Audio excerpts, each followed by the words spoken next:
We're here with Eric Bissell and John Shaver, and we're walking in the way talking about his words. Eric, I want you to visit my campsite. 2012 Tabernacle between these two olive trees. I have my tent pitched there. What a beautiful spot, right? But I had to go uphill every day to get fed, though. But you're supposed to be sukkah-ing with neighbors. Where's everybody else? Well, he's a recluse. A couple down that way. Johnny's always been a hard case. And there was some on the other side. And they said, find a place. And so I walked down here and I was looking and I thought, this is wonderful. And so I put it there. But every day I was up.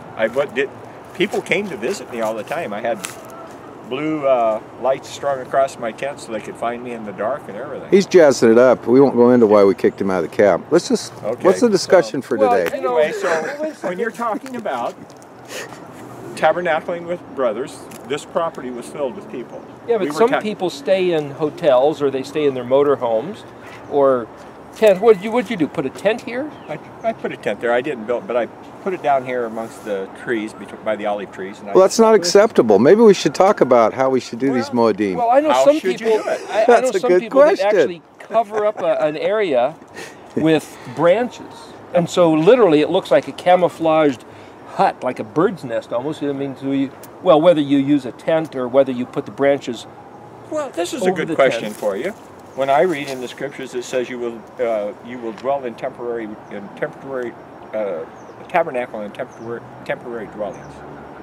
Okay. Is that tent not a temporary dwelling? Just like our tent. Is that not the one that I moved and I set it up for that specific time to show him I was being obedient to his commandments? Okay, so you're saying that to the best of your understanding, you were, weren't you? Absolutely. So you're saying that the instruction that says you will build for yourselves a sukkah,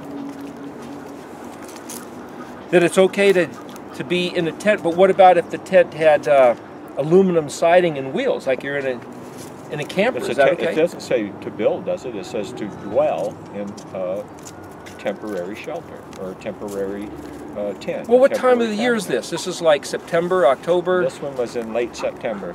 That was the end of September. Don't you get cold? I mean, isn't that like an issue with having people out here in the middle of the bad weather? I don't think that was his intention. His intention is he's trying to bring our attention to something he wants us to know. It's one of his point in time. So how do we tell people to keep tabernacles? Would you tell me? Go to the Jews. Wait a minute, the 7th month, that's July. Why are you being in September? If the 7th month is the appointed time, 7, that's July. Why not? What are you doing in September? We go by the Yah's calendar. Well, wait a minute, the word sept, S-E-P-T, as in September, isn't that Latin for 7? So is July the 7th month, or is September supposed to be the real 7th month? What calendar are you using? Well, I wouldn't use either one of them because the Gregorian calendar with all those names and added times on there to make things fit. So you're coming up with a different calendar to regard a different set of times, and you're calling them appointed. In the time of Aviv is the first month that you be your first month. Well, the word Aviv means springtime, basically, right? Well, like the opening of the gate of the year. To spring up, the first springing up, that's springtime. So at that first new moon, you start your counting for 14 days, and you count for Passover, the 14th day, you go into unleavened bread. 7 days of unleavened bread, you go into the Feast of Weeks to Shavuot, that leads up to Shavuot. Then your next one is in the 7th month. Shavuot doesn't have a monthly time on it, but according to his chart, his calendar, his lunar calendar, if that's what you want to call it, he has set the times for us. He has his 7 appointed times. Okay, so the last video we just did, just a few days ago, we were talking about this word Moedim. And Moedim, there you go. We were talking about that the word ayin dalet, ed, as in Moed, literally means the appointed time, the appointed place, the preset occasion that anybody who is proving their diligence will prove it by being there. So he's inviting you to be there, and you need to show up. Well, it's more than an invitation. It's actually a command. It's a command. I look at it as He's commanding me, but I also look at it the pleasure that He gave me the invitation to be there, and that's why I feel privileged that I'm able to try to do it to the best of my ability to please Him. Okay, but you say to be there. You know, we were sitting at this banquet table, but you're saying there is in between a couple olive trees down here on the hillside. Well, that's what He says, to be tabernacling with Him. Well, the point is the word sukkah. The word sukkah literally means a thatched, camouflaged dwelling. So whether you cover it with fabric, a tent, or whether it's camouflaged, or whether it's just some branches laying upon each other, or whether it's an aluminum trailer, what about if it's a temporary dwelling if you're in a motel? Does that fulfill the, that's a temporary dwelling, does that count? It's not up to me to decide that. Well, you're the leader, aren't you? I don't tell people how to do it, I just tell them they need to do it.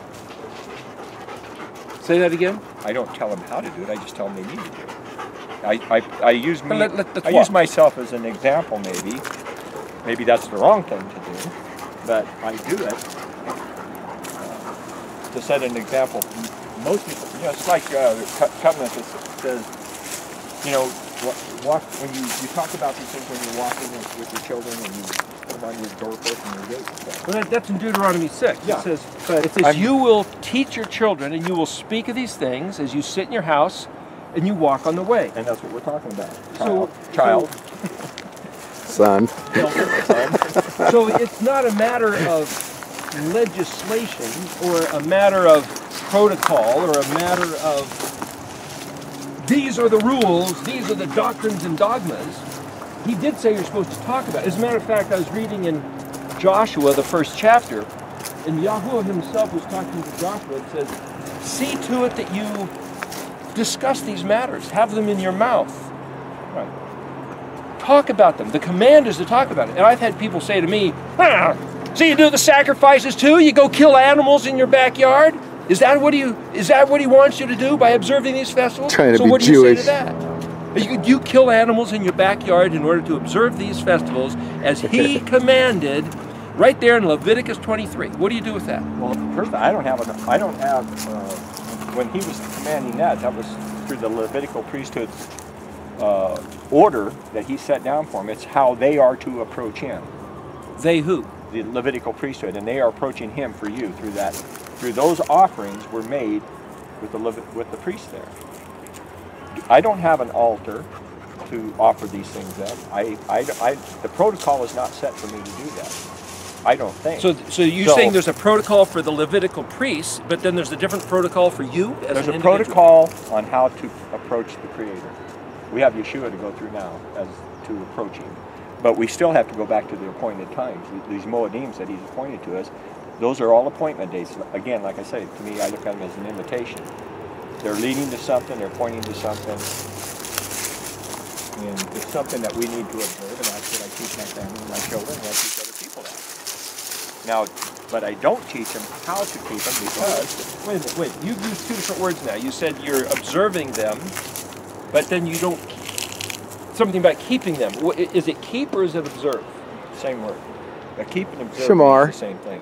Well, so Give me a actually... word. Huh? So actually the word is spelled in Hebrew, Shin, Mem, Resh, Shamar. And actually what he says is numerous times throughout the scriptures, he says Shamar, Shamar, or there'll be different prefixes and suffixes, but what he's saying, this word Shamar literally means, in the dictionary, keep, watch, observe, guard, tend to, be careful about, and it's actually the word to strain and filter, to remove the sediment, or, you know, if you use a French press to make coffee, you dump the grounds in, you pour the hot water, you let it soak for a while, you push down a screener and pour out the good coffee, and you leave the sediment of dregs.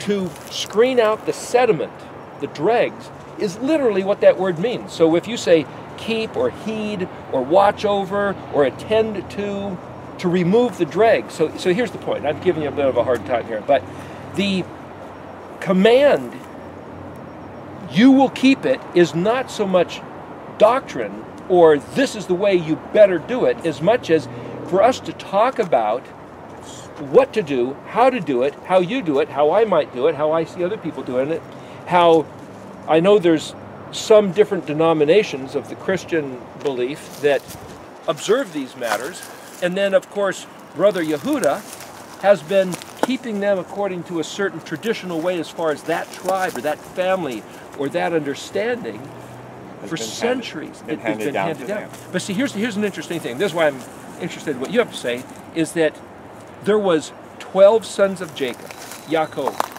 and when he was giving a blessing to the sons of Joseph, he crossed his hands, put them on Ephraim and Manasseh, and said, these two will be mine. So he was actually taking the inheritance rights and privileges of members of the family. Instead of just Joseph himself, he's now splitting them into these two other names, which gives, now instead of just 12 tribes, there's these other two added, which makes it sound like there's maybe 14.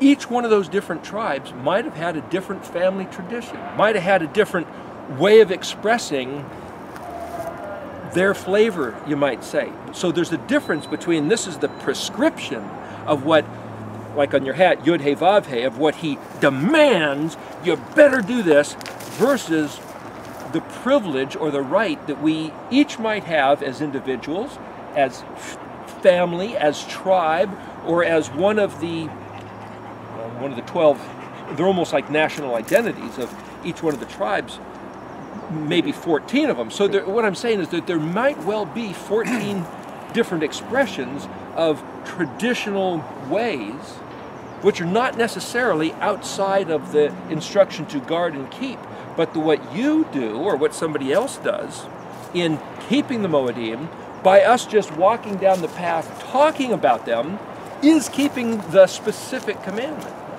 Well, that's what I said. Exactly what I didn't say it in that manner, but what am I doing? I'm setting myself as an example. So I do the tabernacle, I do the Passover, unleavened bread, all the feast days. We do those, but I don't tell them how to do them. I just do them. Well, when you say do, what does that mean? I'm observing them. If you want to change, if you want to look at the words, let's put it this way: I'm remembering them. I speak about them, I talk about them, and I show people that I do it. Is that not keeping the commandment? Well, as best as you understand the scriptures to tell you. Because I agree. There is no instructions in the there's no instructions that says when you do the Passover you do this, and this. And if you don't do it this way, you're doing it wrong. Well, no, wait a second. There is a few instructions. It says, for example, Leviticus 23, there's a list. It starts off with the seventh day Sabbath, and it says, don't do any work. Right. Now, there are then certain days throughout the list of it says, do not do any work on these days. And the guy who does any work on those days is going to be cut off. Cut off from his people. From his people, which means either that means in this world, in this realm, you won't be considered part of that family, or it means you're not going to be the bride of Christ, as some people say it, or you won't be of the elect, or maybe you won't even make it into the city of the New Jerusalem, or maybe you won't go to heaven. However you want to describe what it means to be cut off, maybe any or all of those, depending on your doctrinal position, but nevertheless, you're cut off from him and the family if you work on those days. Now that's what he said, and then furthermore, especially Leviticus 26, but a whole bunch of places, he says, you guys may have forgotten this covenant, but I haven't forgotten. And when you shomer, which is to say when you observe the things I told you to observe. So for you to say, look, we're doing the festivals, or we're doing the Sabbath day. So for example, how might you suggest someone keep the Sabbath day? Because I know some people think, what, I just got to sit here all day? Or maybe I know some people who sleep all day. That you got a problem with that, or do you have to get up and go to a meeting? I mean, no. I say no. What I would tell him, it's a day of rest. You do no work. If he gets too belligerent with you, John, you got the uphill. Just shove him down that hill there, because I know how he can be. John, if I understand what you're saying, is you read the scriptures and you listen to his Ruach and express those words as best as your understanding as the Ruach leads you, and not a set of rigid instructions as following like most people would run to the Jews, see how they do it. They must be doing it right. They've been doing it all this time. Well, no. I think that's completely irrelevant. Well, it's wrong. It's taken my the eyes- relationship that you have with your father out of your hands and placing it in someone else's hands, and they're telling you how to do it instead of him allowing that expression to flow through you and your family. That's the way I read it. Well, I'm the leader of the house. It says a man is the leader of the house. My wife follows my instructions. I'm not going to try to mislead her or lead her astray. I'm not going to try to lead my children astray. I only pray that I had known of these things 30 years ago so I could have been more observant and much better of a father and much better of a leader. I'm doing with the best I have. When I say keep the Sabbath, when it says keep the Sabbath, I think he says remember the Sabbath. To me, when it says remember, it doesn't mean, oh yeah, I remember the Sabbath. It means remember, speak about it, talk about it. What the Sabbath is about, it's about rest. He made the Sabbath for man. Man was not made for the Sabbath. What does that even mean? Man wasn't made for the Sabbath. The Sabbath was made for man. That's easy That was to throw made- out as It's a for our cliche. benefit. I know it, but it's for our benefit. It's a day of rest. It's to give us that time of rest, but it's also to give recognition to him. That's his identity, the creator. of the earth. Exactly. That's his identity. He tells you that's his identity. I know my people by those that keep my commandments. I know that when you keep the Sabbath, you're my people. Okay? He didn't say that you got to stand in the corner with your one hand behind you and one hand on your hip and look at the ceiling from sundown to sunup on the Sabbath. He didn't tell you that. He says rest. What is rest to you? Resting is resting from that laborious work that you do all week. The commandment is that you'll work 6 days and you'll rest 1. So we should be working 6 days and resting 1. That's what the commandment says. And that's what work doesn't mean necessarily going out and working for a living. There's just things that don't need to be done on the Sabbath that can wait. Well, you know, there's an interesting thing. In looking through the scriptures, and especially again Leviticus 26, he says, because you guys found my ordinances to be detestable. You were dealing with me with this casual attitude, offhanded, whatever. He then says, I will address you with a fury of casualness. What does this mean? The word casual is where we get the word for cool, which is kufresh, but the word for, he says, you have annulled my covenant. The word annul is the same word for curtain or veil, which is to say, it's that stuff over there. Like, lift up the lid of the trash can and throw it in and drop it under the rug. The way we regard his stuff is the way he will regard us. Somebody gave me this hat, Alfa Romeo Milano. Aleph, Aleph Lamed Pei Aleph means I will, according to